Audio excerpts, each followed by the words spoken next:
Hello, my name is David Brett. I'm the editor of the New Westminster Times, coming to you today from the Anvil Centre, Convention Centre in downtown New Westminster, where last night the Conservative Party of BC debate was held, and it was run by a news organization called Juno News.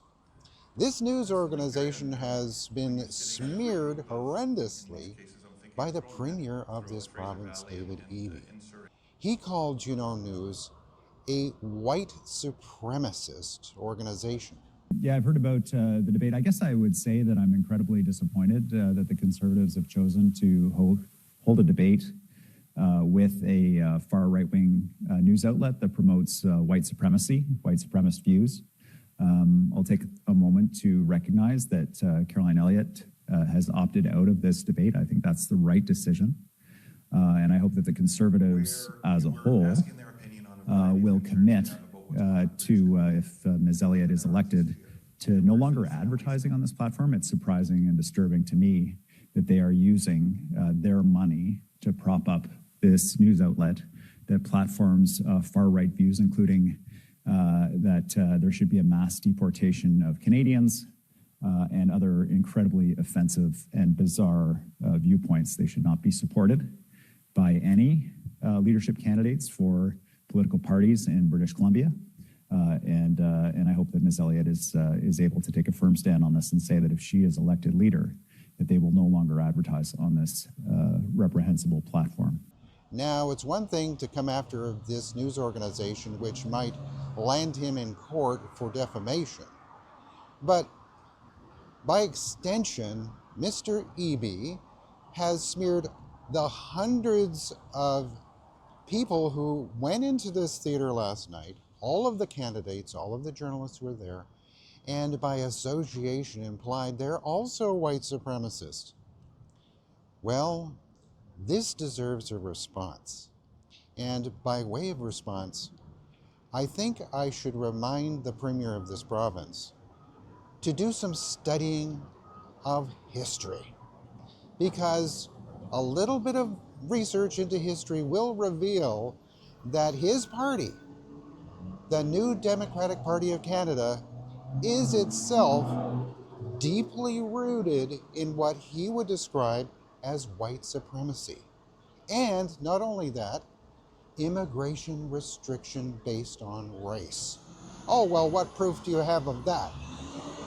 Well, I hold in my hands here an op-ed that was published in the Vancouver Sun in 2019. It was penned by none other than myself.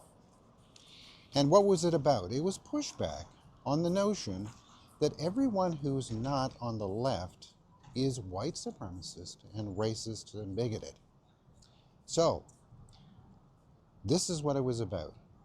It was a deep dive into one of the great saints of the left in Canada, J.S. Woodsworth, none other than the founder of the NDP, which was originally called the Labour Party, then it was called the Cooperative Commonwealth Foundation, and in the early 60s they simply did a name change and called it the New Democratic Party.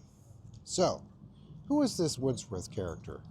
Well, he was a Presbyterian minister out of Winnipeg with a lot of left-leaning ideas. He was a pro-union advocate, and he became essentially a hero of the Canadian left and a saint amongst the NDP. Well, here's the problem. In 1909, Woodsworth wrote a book called Strangers Within Our Gates. I'll just pause for a second. Motorcycles going by. The 1909 book, Strangers Within Our Gates, Coming Canadians. What was this book about? It was a 331-page primer on how Canada should restrict immigration based on race. So, using statistical tables and all kinds of diagrams, Woodsworth lays out, and I'll just read some of the article that I wrote, back then lays out a hierarchy of races and countries of origin as a crude ranking system for immigration desirability, analyzing such traits as physical stature, intelligence, social habits, moral character, criminality, religion, ambition, industriousness, and propensity to assimilate. So get this. Now, this notion of white supremacy, what does that really mean? White in what sense? British or what? Anyway, here's what Woodsworth had to say.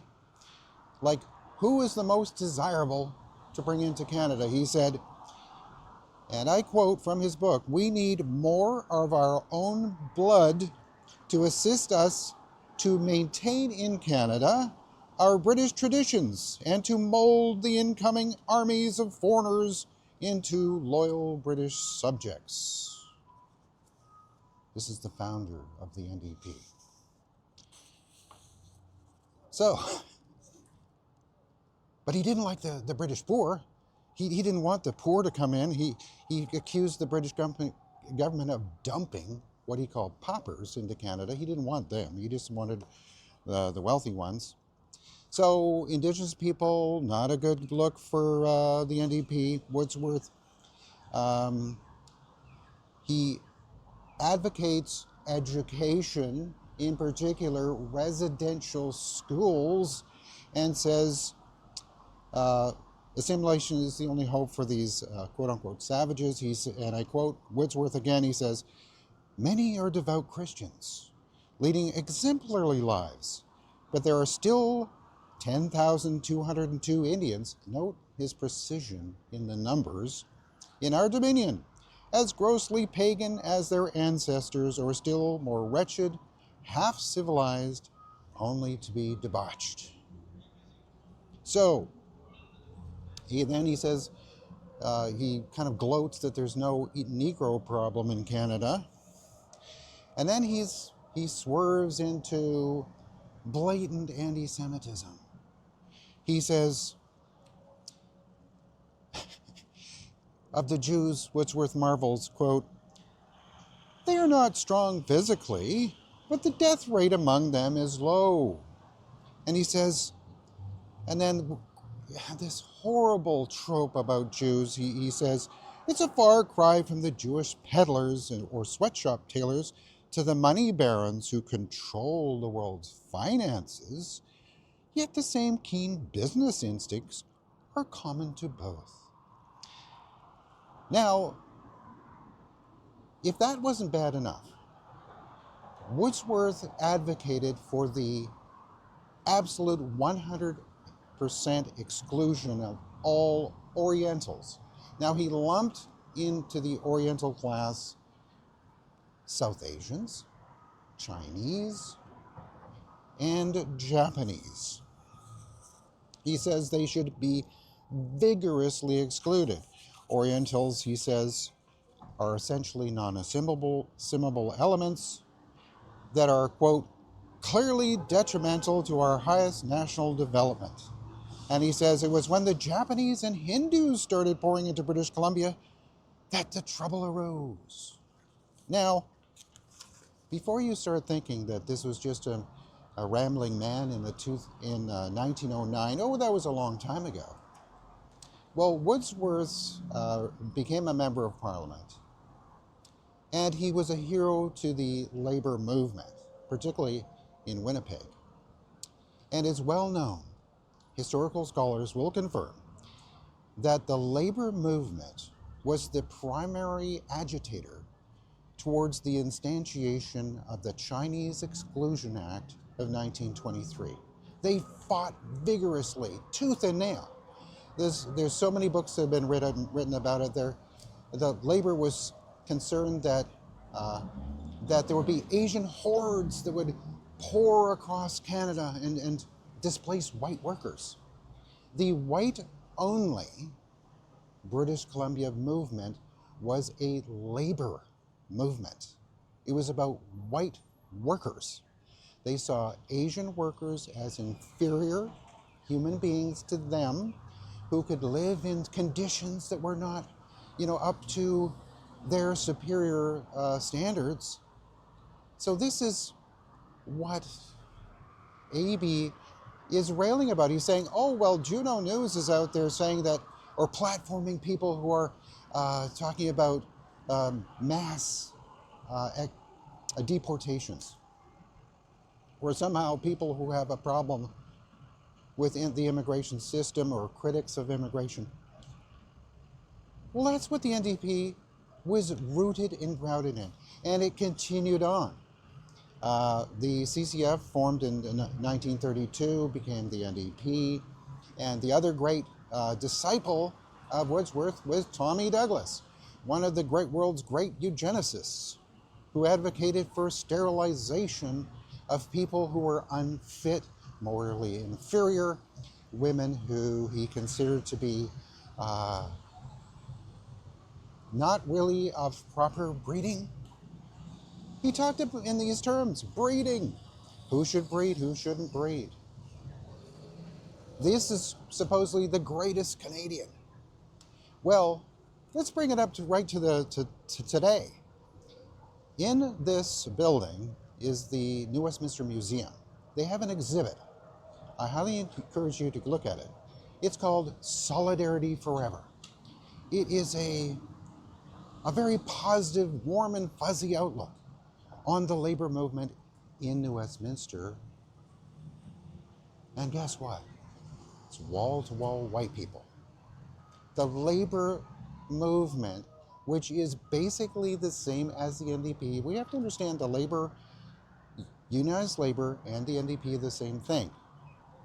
Now, I went into this exhibit, and there's all these plaques on the wall. There's one plaque that says, "A History of Exclusion."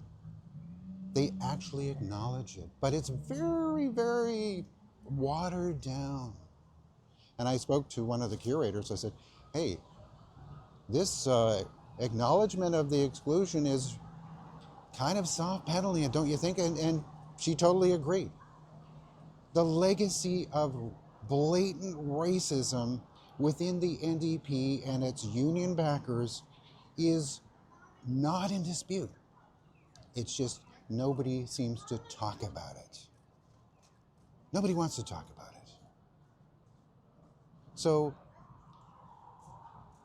when David Eby says that everyone who piled into this theater last night and were cheering on this and participating in the democratic process, electing a leader of a legitimate party, the Conservative Party of BC, somehow whitewashed and smeared as racist, white supremacist bigots who are against immigration.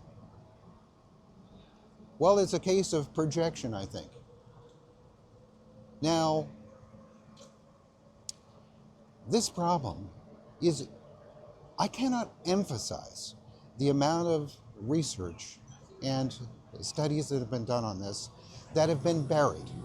A lot of the labor historians in this province, this is how they couch it, and that's how they teach it in schools. I've looked at the curriculum of the BC Teachers Federation. When they look at the exclusionary policies of BC labor, here's how they spin it. And this is how they spin it in this here museum.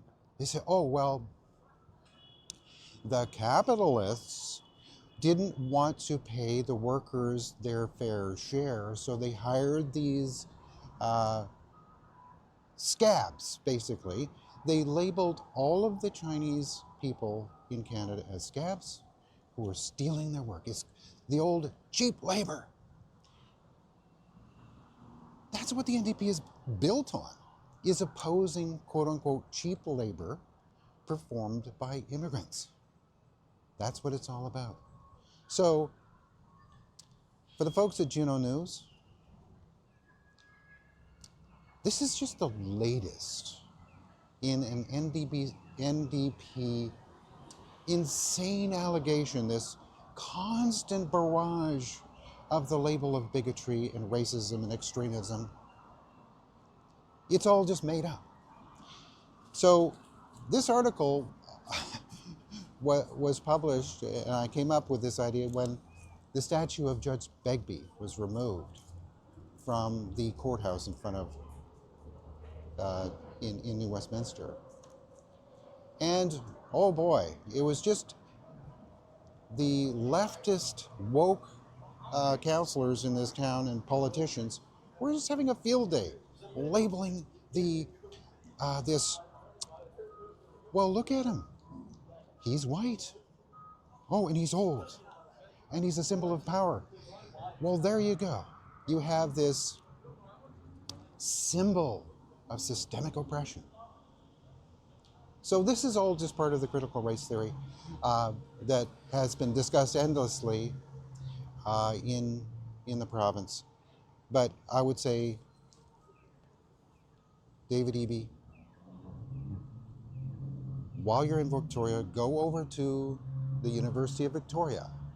Do some studying on the history of labor. Even a famous politician there, Ben Izzet. Read his paper on the history of labor and racism. It is so horrible. It's just like nobody wants to talk about it. And let's face it, the racist policies of the NDP continue. Selina Robinson, very respected, high-profile cabinet minister, a few years ago booted right on out because she's Jewish, saying Jewish things. The racism and the hypocrisy is spectacular. So that's my point. The people who came here to this Anvil Centre last night to cheer on their particular candidates and take in and decide who to vote for should be offended at the remarks of our premier, this leader, these intemperate remarks. Maybe he'll apologize. Maybe he'll own up to the racist history of his own party and apologize for that. Where's the apologies coming from leaders of the NDP for their legacy of racism? Maybe they should talk about that. So I'll leave it there. My name is David Brett. I'm the editor of the New Westminster Times. If you enjoy our journalism, go to the newwestminstertimes.com and support our work. There's a little button up there that says support our work. Or opt in to our email list, and you can get all the articles we put out from time to time. I thank you very, very much for watching today. Have a good one.